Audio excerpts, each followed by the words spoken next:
Hello friends, आप सब कैसे हो? आई होप आप अच्छे होंगे।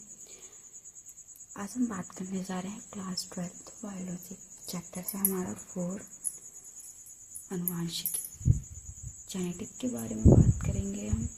जेनेटिक में आज हमारा टॉपिक है वर्णान्यता, कलर ब्लाइंडनेस के बारे में आपसे बात करेंगे। ओके, कलर ब्लाइंडनेस क्या होता है हम उसको देखेंगे कि ये किसके कारण होता है और कैसे कैसे हमें अपनी रियल लाइफ में महसूस होता है। कलर ब्लाइंडनेस वर्णान्यता कहते हैं। अब हम बात करते हैं फ्रेंड्स इसकी डेफिनेशन पे। जैसे कि ये एक्स लिंक्ड सहलन रोग है। इसे अनुवांशिक रोग के जीन्स अप्रभावी एक्स लिंक गुणसूत्रों पर मौजूद होते हैं। इस रोग में व्यक्ति लाल व हरे रंग में अंतर नहीं कर पाता है, इसलिए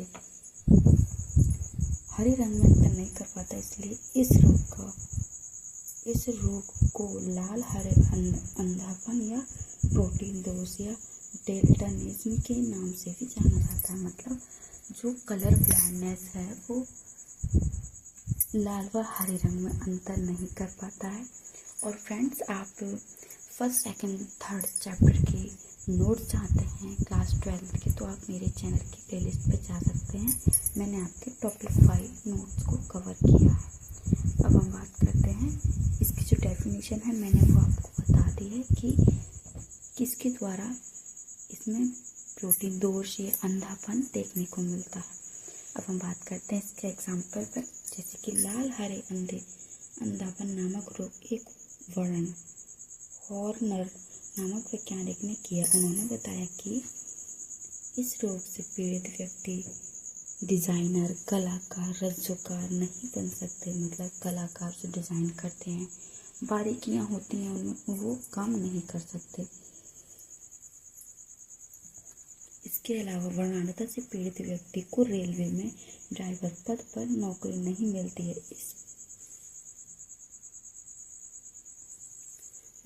इस वर्णान्यता से पीड़ित व्यक्ति को रेलवे ड्राइवर पद पर नौकरी नहीं मिलती है। इस रोग के जीन्स पिता से पुत्री में तथा माता से पुत्र व पुत्रियों में वंशानुगत देखने को मिलते हैं। फ्रेंड्स, जो ये वर्णान्यता होता है वो एक पीढ़ी से दूसरी पीढ़ी में वंशानुगत होता रहता है। अब हम बात करेंगे इसकी एग्जाम्पल। फ्रेंड्स, आपको जब एग्जाम में बैठना है तो फिर एग्जाम्पल के साथ बात करना है, क्योंकि आप इसको अच्छे से शो कर सकें, इसको बता सकें कि वर्णान्यता क्या होता है। फ्रेंड्स, मैंने इसकी डेफिनेशन को कवर किया। इसके बारे में बताया कि किसने किया है और किस किस वजह से इसको वंशानुगत देख सकते हैं। अब हम फॉर एग्जाम्पल, वर्णान्यता रोग से पीड़ित किसी स्त्री का विवाह सामान्य पुरुष के साथ कराए जाने पर उसके संतानों में वर्णान्यता रोग की वंशानुगति निम्न प्रकार से होती है। फ्रेंड्स, जो एक पीढ़ी से दूसरी पीढ़ी में जाता है, हम उसके बारे में आपसे बात करेंगे। जैसे कि वर्णान्यता रोग से, आपने ये डेफिनेशन पढ़ी। अब हम लेते हैं कि वर्णान्यता रोग से पीड़ित स्त्री और सामान्य पुरुष और स्त्री के साथ हम जब क्रॉस कराते हैं, जैसे कि फ्रेंड्स ये पीड़ित स्त्री है तो हमने इसको डबल XCC से प्रदर्शित किया है, और ये सामान्य है तो हमने XY से शो किया है, क्योंकि ये मेल है। मेल फीमेल को हमने इस तरीके से दर्शाया है। अब हम बात करते हैं कि XC और X ये रोगवाहक एक स्त्री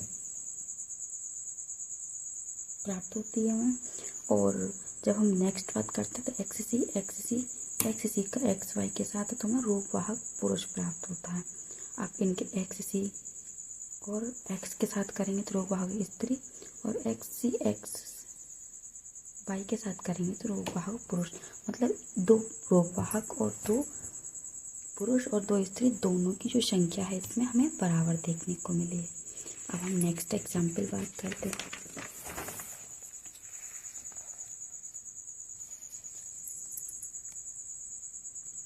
सेकंड एग्जाम्पल है। सेकंड फ्रेंड्स, वो फर्स्ट एग्जाम्पल था। अगर आपको समझ में नहीं आया हो, क्लियर नहीं हुआ हो, तो मैं आपको इसे दोबारा से बताती हूँ। नेक्स्ट एग्जाम्पल कि वर्णान्यता रोग से पीड़ित किसी व्यक्ति का विवाह सामान्यतः स्त्री के साथ कराए जाने पर उसकी संतानों में वर्णानुगत रोग की वंशानुगत को समझिए। मतलब जो एक पीढ़ी से दूसरी पीढ़ी में वंशानुगत होता है, हम आज उसके बारे में आपसे बात कर रहे हैं, तो आप प्लीज़ इस पर फोकस करिएगा।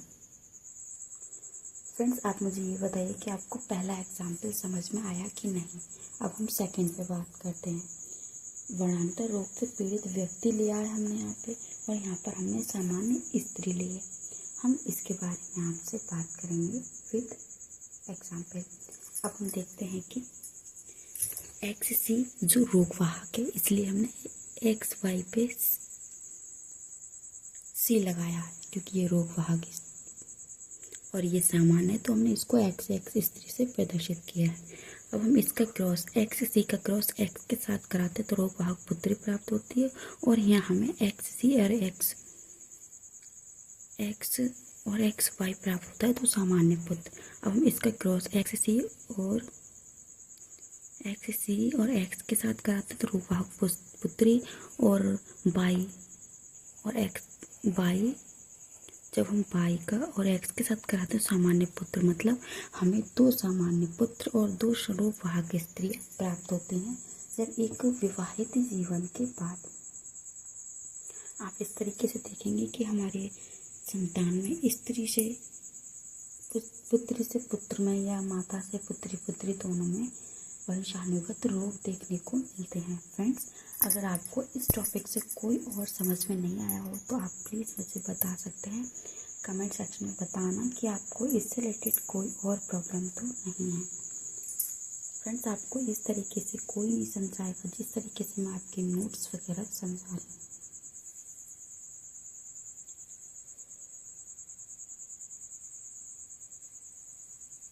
अब हम बात करेंगे फर्स्ट, एक स्त्री जिसके पिता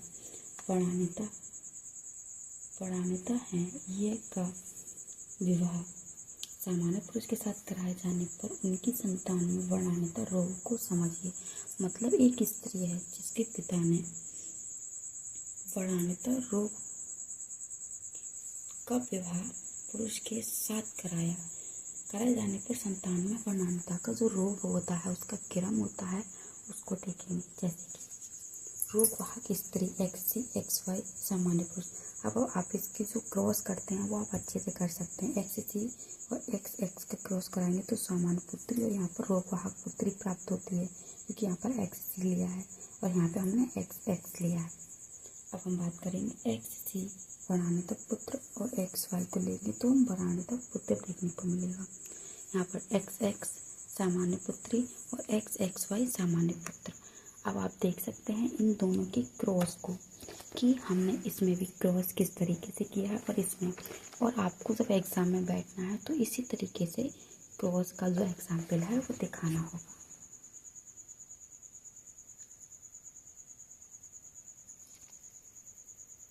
तो हम बात करते हैं सेकंड क्वेश्चन। एक वर्णानुगत व्यक्ति की कोई भी संतान में वर्णानुगत का रोग विकसित नहीं हुआ है तो कारण सहित बताइए कि किस लिए विकसित कारण नहीं हुआ है। फ्रेंड्स, आपने जो नेक्स्ट मैंने कहा है वो नोट किया, आप इसको अच्छे से नोट करिए और डायग्राम बनाइएगा प्लीज़। अब हम बात करते हैं वर्णानुगत व्यक्ति और सामान्य स्त्री। हम इन दोनों के साथ क्रॉस कराते हैं तो हम देखते हैं कि इनसे प्राप्त क्या क्या होता है। जैसे कि XC हमने इनको डिवाइड किया, XC को X के साथ क्रॉस कराते तो रोगवाहक स्त्री, और यहाँ पर X और XY के साथ कराते हैं तो सामान्य पुत्र। अब हम फिर कराएंगे क्रॉस XC तो रोगवाहक पुत्री, और यहाँ पर XY सामान्य पुत्र। आप देख सकते हैं कि आपको ये कितना इजी लग रहा है, इजी है, कितनी अच्छी तरीके से हमने इसको क्रॉस किया। रोगवाहक पुत्री प्राप्त हुई XXC रोगवाहक पुत्री और XY सामान्य पुरुष। हमें फ्रेंड्स, मैंने आपको 4 डायग्राम के बारे में बात की है। जैसे कि फर्स्ट डायग्राम ये है, आप इसको भी शो कर सकते हैं, ये है। नेक्स्ट आपका सेकंड डायग्राम और थर्ड ये। आप इन तीनों चारों को डायग्राम को अच्छे से कवर करिएगा, क्योंकि आपके एग्ज़ाम में इसी तरीके से आपको एग्ज़ाम डेट के रूप में आएगा। ओके, कोई डाउट हो तो प्लीज़ आप मुझे बता सकते हैं। अब हम बात करते हैं इसके बारे में।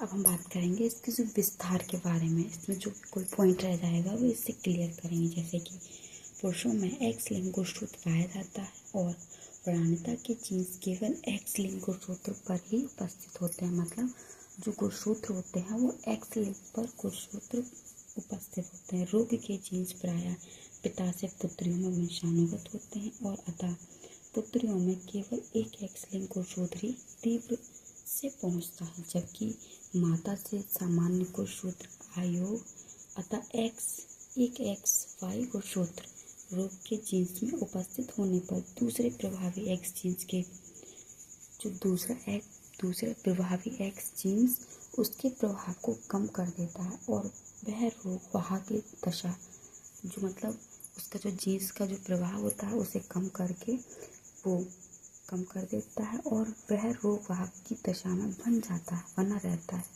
जबकि उसमें वर्णानुता के लक्षण उत्पन्न नहीं होते हैं। मतलब एक प्रभाव आ जाता है जब माता से सामान्य गुणसूत्र में आ जाता है, वाई से गुणसूत्र से रोग वाहक उपस्थित होने लगता है। आप इसकी डेफिनेशन को पढ़िएगा और इसको अच्छे से नोट करिएगा।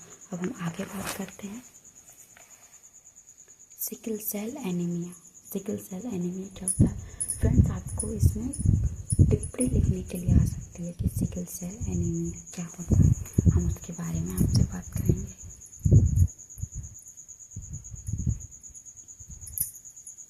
अब हम बात करते हैं डेफिनेशन के साथ। फ्रेंड्स, हमें इसमें थ्योरी और फिर एग्जाम्पल के साथ इसमें बात करनी है। थ्योरी भी हमें इसमें लिखने को काफ़ी होती है। अब हम देखते हैं पॉइंट वाइज। यह एक एक्स लिंक सहलन रोग है। इसमें हीमोग्लोबिन अणु की ग्लोबिन प्रोटीन का एक अमीनो अम्ल दूसरे अमीनो अम्ल से विस्थापित हो जाता है और हीमोग्लोबिन अणु की संरचना बदल जाती है। मतलब जो हीमोग्लोबिन की जो संरचना होती है वो चेंज हो जाती है और हीमोग्लोबिन अणु की संरचना बदल जाती है। सामान्य हीमोग्लोबिन अणु की जीन संरचना को HbA के द्वारा प्रदर्शित करते हैं, जबकि सिकल सेल एनीमिया वाले व्यक्ति को जीन संरचना HbS प्रकार से हो जाती है। फ्रेंड्स, जब हम एग्जाम्पल को प्रदर्शित करें तो HbA और जो रोग वाहक होता है एनीमिया से ग्रस्त होता है उस व्यक्ति उसकी जो संरचना होती है SBS से प्रदर्शित करेंगे। ओके, यह रोग समयुग्मजीय अवस्था में घातक होते हैं, जबकि विषम युग्मजीय अवस्था में ये जीन्स केवल आंशिक प्रभाव ही डालते हैं। मतलब ये आंशिक प्रभाव डालते हैं समयुग्मजीय अवस्था में। विषम युग्मजीय अवस्था में ये जीन्स पे आंशिक प्रभाव डालते हैं।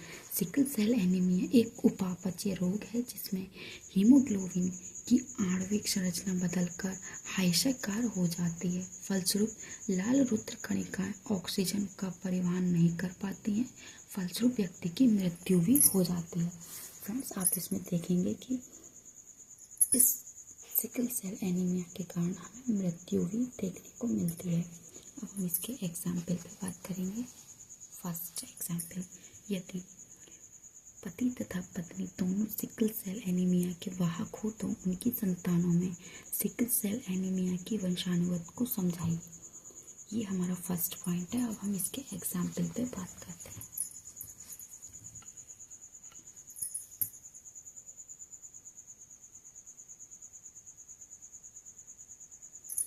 जैसे कि हमारा वो एग्जाम्पल की डेफिनेशन थी। अब हम बात करते हैं इसके क्रॉस पर। रोग वाहक पुरुष HbA HbS हमने इसका एक लिया है। जैसे कि HbA ये एक हीमोग्लोबिन अणु की संरचना है और ये सिकल सेल एनीमिया की तो हमने एक इसमें लिया है।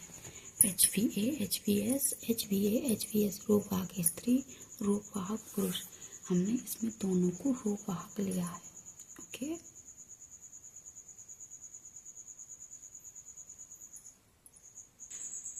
अब बात करते हैं फ्रेंड्स इसकी क्रॉस पे। हम इसको किस तरीके से क्रॉस कराते हैं, जैसे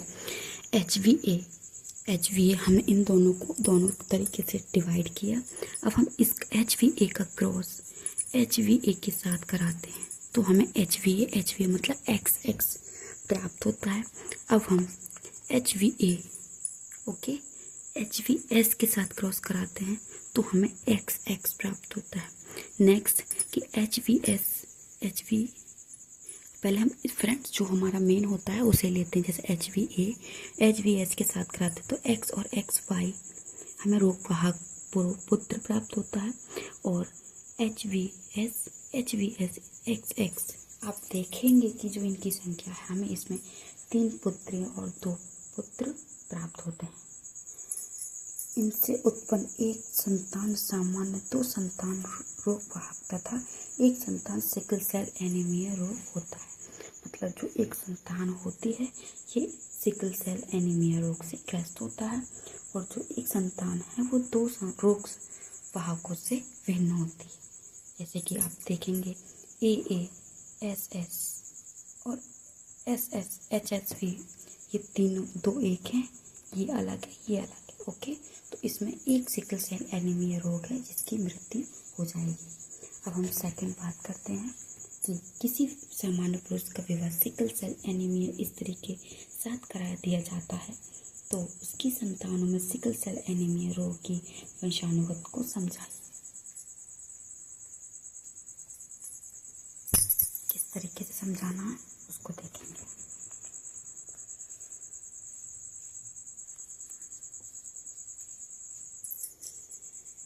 फ्रेंड्स हमने इसको बता दिया, किसी सामान्य पुरुष का विवाह सिकल सेल एनीमिया रोग की स्त्री के साथ करा दिया जाता है तो उसके संतानों में सिकल सेल एनीमिया वंशानुगत रोग देखने को मिलता है। कैसे वो देखते हैं। सामान्य पुरुष HVA के साथ क्रॉस कराते हैं, HVS अब इनको क्रॉस कराएंगे। ओके, आपको क्रॉस की जो प्रोसेस है वो तो अच्छे से समझ में आ गई होगी। जैसे HVA का क्रॉस HVS के साथ कराते हैं तो रोगवाहक संतान उत्पन्न होती है।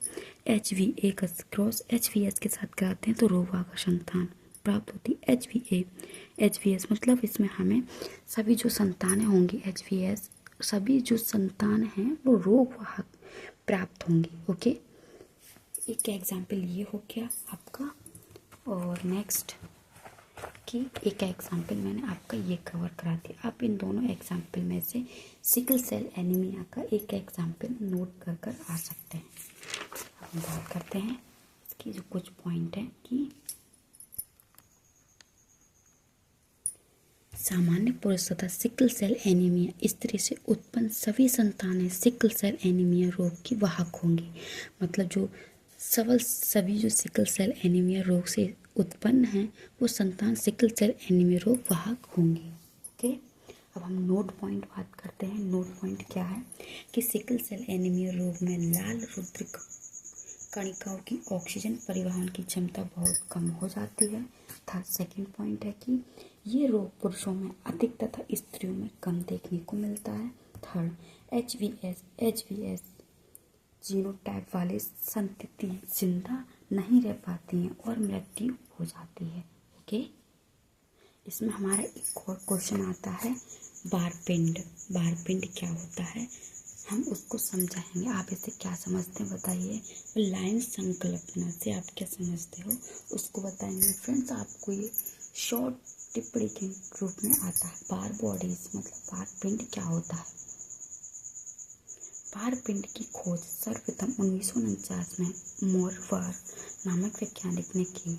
उन्होंने मादा बिल्ली की त्वचा व मुख गुहा की कोशिका में केंद्र कला चिपका हुआ था एक घना पिंड देखा। मतलब जो बिल्ली की जो केंद्र कला है उसमें एक चिपका हुआ घना पिंड देखा। उसके बारे में ये बात करते हैं।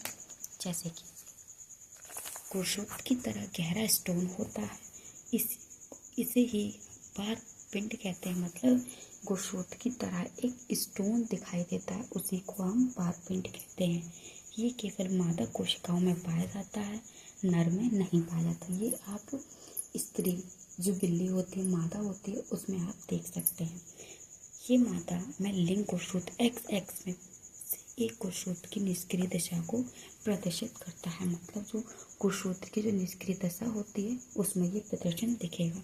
इसका एग्जाम्पल बारपिंड, जैसे कि बिल्ली के मुंह में जो स्टोन को देखा है उसी को हम बारपिंड कहते हैं। ओके, ये एक डायग्राम के आधार पर समझा है। लॉइन कॉन्सेप्ट क्या होता है? लॉइन कॉन्सेप्ट, लॉइन संकल्पना को मैरी लोथन नामक वैज्ञानिक ने इसको दिया था। इनके दो अनुसार किसी कोशिका में एक से अधिक जितने लिंग कोषसूत्र होते हैं वे सभी संगठित रूप से रहते हैं। मतलब जो अन्य लिंग कोषसूत्र हैं वो सभी संगठित रूप से रहते हैं और बार बॉडीज कहलाते हैं। किसी कोशिका में बार पिंड की संख्या उस कोशिका में पाए जाने वाले एम कोषसूत्र की संख्या से एक कम होते हैं। मतलब जो इनकी बार बॉडीज की संख्या होती है और कोशिका में पाए जाने वाले एक्स कोषसूत्र पर उनकी संख्या कम होती है। उपयोगिता क्या होती है लॉइन कॉन्सेप्ट की? जैसे कि बार पिंड की संख्या के आधार पर गर्भ में पलने वाले शिशु की लिंग जांच की जा सकती है। बार लॉइन कॉन्सेप्ट से जांच की जा सकती है। सेकंड है बार बॉडीज की संख्या के आधार पर शिशु में होने वाली लिंग अनियमितताओं का भी ज्ञान हो सकता है। मतलब बच्चे में किस तरीके का बदलाव, खान पान हो रहा है और वृद्धि हो रही है उसके बारे में हम जान सकते हैं। नेक्स्ट है कि अनियमित कोषसूत्र वाले व्यक्ति में बार बॉडीज की संख्या या दो से अधिक होती है। फ्रेंड्स, अब आप देखेंगे कि हमने जो बढ़ाने का टॉपिक था हमने वो इसको अच्छे से कवर किया। आप इसको नोट करिएगा और इसके नोट्स बनाइएगा। प्लीज़ इसको करने की कोशिश करिएगा, तभी आप इसको अच्छे से कर पाएंगे परफेक्टली तरीके से। ओके, मैं आपको एक बार दिखा देती हूँ ताकि आप इसको अच्छे से नोट कर सकें।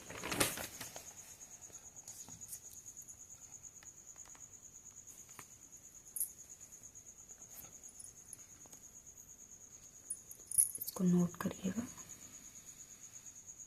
ये सिकल सेल एनीमिया से भी मैंने इसके काफ़ी पॉइंट आपको दिखा दिए हैं। इसी तरीके से आपको एग्जाम में करके। Thank you friends.